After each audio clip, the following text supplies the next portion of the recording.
Changamoto ndogo huzua changamoto kubwa, na changamoto kubwa huleta matatizo zaidi katika mwili wa binadamu. Mara nyingi wanaume wamekuwa wakikaa na tezi dume kwa muda mrefu bila kujua kwamba wanajitafutia hatari zaidi katika njia ya mkojo. Aliyakuwa wanaume wanapitia hali ya kukojoa mara kwa mara, hususan nyakati za usiku, wanaendelea kukumbatia hali hiyo. Japokuwa wanaume wanatoa mkojo ambao una chembe ya damu, wanaendelea kukumbatia hali hiyo.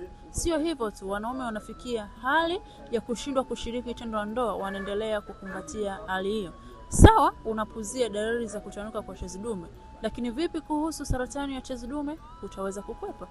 Na vipi kuhusu figo kujaa mawe au figo kushindwa kufanya kazi yake?